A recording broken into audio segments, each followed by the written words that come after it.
Good morning everyone. BSc second year के chemistry class में आप सभी का स्वागत है। इससे पहले हम ऑर्गेनिक केमिस्ट्री पढ़ रहे थे। आज से हम इनऑर्गेनिक केमिस्ट्री स्टार्ट करने वाले हैं और इनऑर्गेनिक केमिस्ट्री की पहली यूनिट जो है वो है chemistry of elements of first transition series. अब इसमें सबसे पहले आप ध्यान दीजिए, एलिमेंट का मतलब होता है, हिंदी में उसको कहते हैं तत्व। एलिमेंट को हिंदी में तत्व कहते हैं। ट्रांजिशन का मतलब होता है संक्रमण और सीरीज जो है वो श्रेणी, यानी प्रथम संक्रमण श्रेणी के तत्वों का रसायन। पहला जो चैप्टर है, क्योंकि बार बार से मैं इंग्लिश और हिंदी दोनों ही तरह के जो है वर्ड्स को यूज करूंगा, तो आप कंफ्यूज बिल्कुल भी नहीं हुए कि एलिमेंट्स मतलब तत्व और ट्रांजिशन सीरीज मतलब संक्रमण श्रेणी। ट्रांजिशन एलिमेंट मतलब संक्रमण तत्व। तो हम आज इस चैप्टर में फर्स्ट ट्रांजिशन सीरीज की बात करेंगे। फर्स्ट ट्रांजिशन सीरीज क्या होती है, कौन से तत्व होते हैं, कौन से नहीं, वो सभी जानकारियां अभी हम करेंगे। चलिए,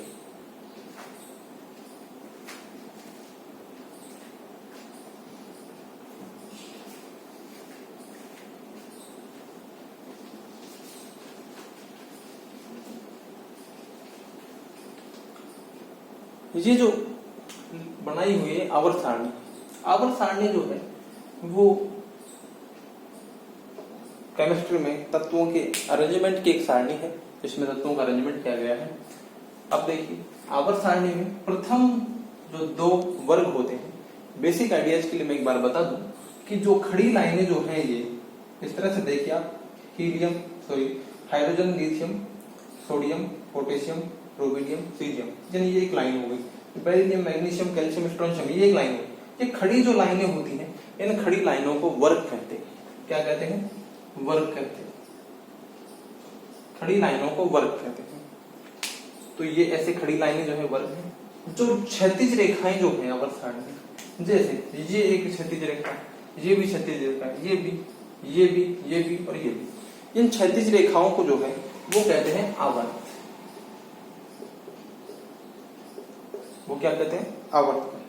तो आवर्त सारणी में जो है वो आवर्त है और वर्ग है। अब जो आधुनिक आवर्त सारणी जो आपके सामने बनी हुई है, इसमें आवर्तों की संख्या 7 है। आप देख लीजिए, 1 2 3 4 5 6 7, ये आवर्त सारणी में 7 आवर्त है।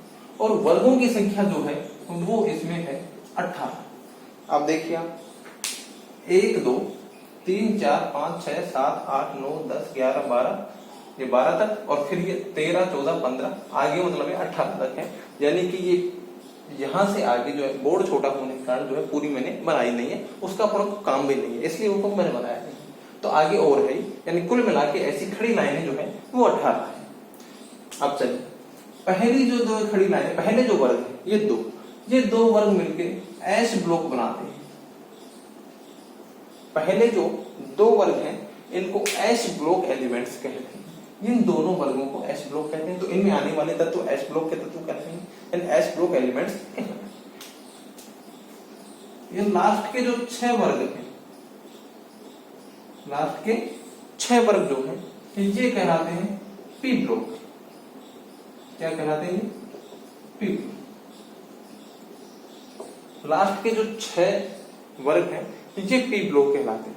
तो 6 और 2 ये 8 हो गए, यानी 8 वर्ग में पहले 2 एस ब्लॉक और लास्ट के 6 जो है वो पी ब्लॉक। तो बचे बीच के 10। तो ये जो बीच के 10 बचे हैं, 10 वर्ग, ये जो 10 वर्ग हैं ये कहलाते हैं डी ब्लॉक। और इन 10 वर्गों में जो तत्व उपस्थित हैं, जो तत्व प्रेजेंट हैं, वो कहलाएंगे डी ब्लॉक के तत्व। तो डी ब्लॉक एलिमेंट्स। तो पहली बात क्लियर हुई कि डी ब्लॉक एलिमेंट्स क्या होते हैं। एस ब्लॉक और पी ब्लॉक को जोड़ने वाले तत्व जो हैं वो डी ब्लॉक एलिमेंट्स कहलाते हैं। यानी जो डी ब्लॉक में उपस्थित एलिमेंट है वो डी ब्लॉक एलिमेंट्स कहलाते हैं। चलिए, अब हम बात करते हैं, ये एस ब्लॉक के जो तत्व हैं, ये 2 वर्ग, ये अत्यंत धन विद्युती होते हैं, यानी कि ये आयनिक बंध बनाने की प्रवृत्ति रखते हैं। आपको पता होगा कि इनके सारे यौगिक आयनिक यौगिक है, सोडियम क्लोराइड है, सोडियम ब्रोमाइड है, जो भी है आयनिक यौगिक बनाने की प्रवृत्ति रखते हैं। और इधर पी ब्लॉक के तत्व जो होते हैं वो सहसंयोजक बंध बनाने की प्रवृत्ति रखते हैं। तो इन दोनों की यानी ये दूसरे यानी कि आयनिक और सहसंयोजक एक दूसरे के बिल्कुल अपोजिट गुणधर्म है इनके। ये प्रबल धन विद्युतीय होते हैं, ये प्रबल ऋण विद्युतीय होते हैं। तो इन दोनों के बीच में आते हैं डी ब्लॉक, यानी इनको जोड़ने का काम करते हैं, इसलिए इनको संक्रमण तत्व भी कहते हैं। संक्रमण तत्व, संक्रमण तत्व ट्रांजिशन एलिमेंट्स। तो डी ब्लॉक के तत्वों को संक्रमण तत्व कहते हैं, लेकिन डी ब्लॉक के सभी तत्वों को संक्रमण तत्व नहीं कहते हैं। अब हम बात करते हैं कि संक्रमण तत्व किन्हें कहेंगे। ध्यान से सुनो, डी ब्लॉक के वे तत्व या आवर्त सारणी के वे तत्व कहते हैं कि वे तत्व जिनके परमाणु अथवा आयनिक, जिनके परमाणु अथवा आयनिक अवस्था में डी कक्षक अपूर्ण हो, डी ब्लॉक के तत्व कहलाते हैं। सॉरी, संक्रमण तत्व कहलाते हैं। दोबारा से सुनिए, मैं रिपीट करता हूं कि वे तत्व जिनके परमाणु अथवा आयन के इलेक्ट्रॉनिक विन्यास में डी कक्षक अपूर्ण होता है। क्या होता है? डी कक्षक अपूर्ण होता है। किसमें? या तो उसके परमाणु अवस्था में, परमाणु के इलेक्ट्रॉनिक विन्यास में, या फिर आयन के इलेक्ट्रॉनिक विन्यास में। अगर डी कक्षक अपूर्ण है तो वो संक्रमण तत्व कहलाएंगे, और अगर डी कक्षक भरा हुआ है तो वो संक्रमण तत्व नहीं कहलाएंगे। इसलिए Zn, Cd और Hg इन तीनों के ही परमाणु तथा आयन के इलेक्ट्रॉनिक विन्यास में डी कक्षक अपूर्ण नहीं होता है, या मैं ये कह दूं डी कक्षक जो है वो पूर्ण होता है। डी कक्षक क्या होता है? पूर्ण होता है। इसलिए ये तीनों तत्व जो है वो संक्रमण तत्व नहीं कहलाते।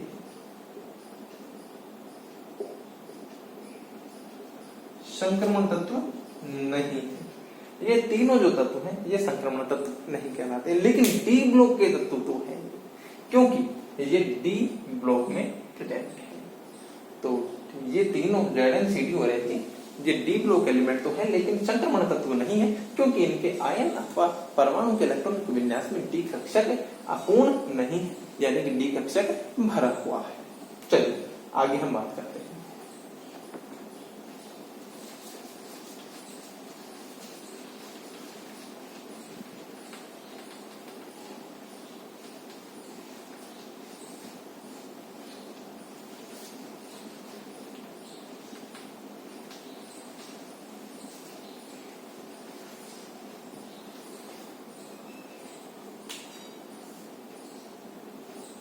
एस और पी ब्लॉक को मैंने मिटा दिया है, अब ये बचा हुआ है डी ब्लॉक।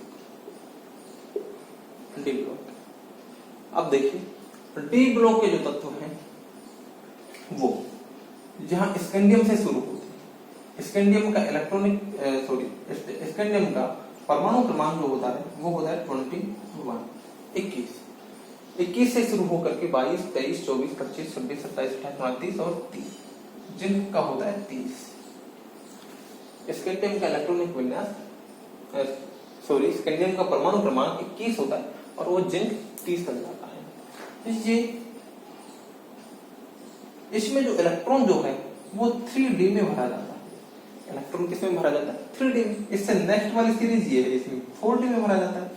इसमें इलेक्ट्रॉन जो है वो 5D में भरा जाता है और इसमें इलेक्ट्रॉन 6D में भरा जाता है।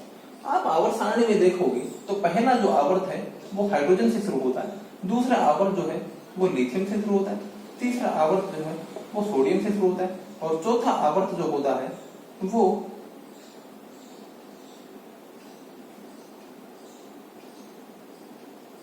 पोटेशियम से शुरू होता है।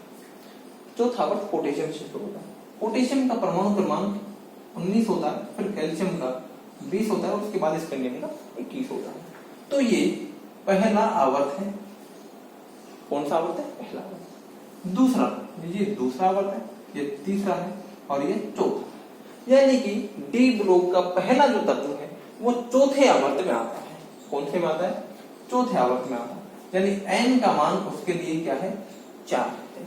ठीक है, n का मान क्या है? 4 है। जब n का मान 4 होता है तो उसके डी कक्षक के लिए n का मान होता है 3, यानी कि d एक पीछे चलता है तो इसलिए वो 3D।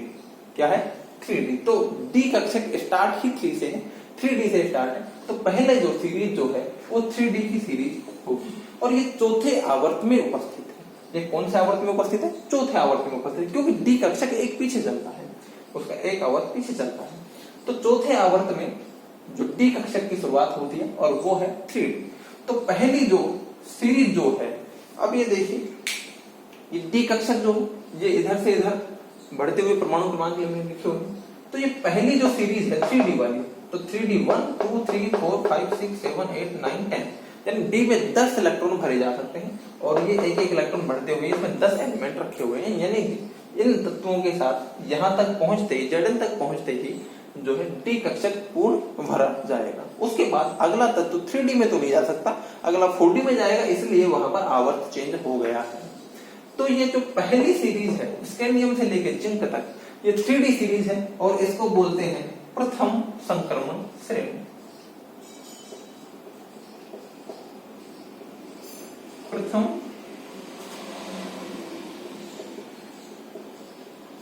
संक्रमण, प्रथम संक्रमण श्रेणी, प्रथम संक्रमण श्रेणी। जो 3D सीरीज है, जो पहली डी सीरीज है, उसको बोलते हैं प्रथम संक्रमण श्रेणी। ये दूसरी जो सीरीज है 4D, इसको बोलते हैं द्वितीय संक्रमण श्रेणी। और नेक्स्ट जो है 5D सीरीज जो है उसको बोलते हैं तृतीय संक्रमण श्रेणी। और उसके बाद 6D सीरीज है, इसको बोलते हैं चतुर्थ संक्रमण श्रेणी। तो ये है बात हुई संक्रमण सीरीज। तो डी कक्षक की शुरुआत 3D से होती है और 3D की पहली जो लाइन है जिसमें एलिमेंट्स प्रेजेंट है उसको बोलते हैं फर्स्ट ट्रांजिशन सीरीज, प्रथम संक्रमण श्रेणी। चलिए अब हम बात करते हैं डी के डी ब्लॉक जो है उसमें 4 सीरीज हो गई, प्रथम द्वितीय तृतीय और चतुर्थ। 4 सीरीज होगी, फर्स्ट सेकंड थर्ड और फोर्थ, जिसमें से 3 सीरीज आपके सामने दिखाई दे रही है कि पूर्ण है और चौथी सीरीज जो है वो अपूर्ण है। चौथी सीरीज में अभी तत्व जो है उतने ज्ञात नहीं हुए हैं कि वो पूरी भर सके, यानी 3 सीरीज तो जो है वो पूरी भरी हुई है और चौथी सीरीज पूरी भरी हुई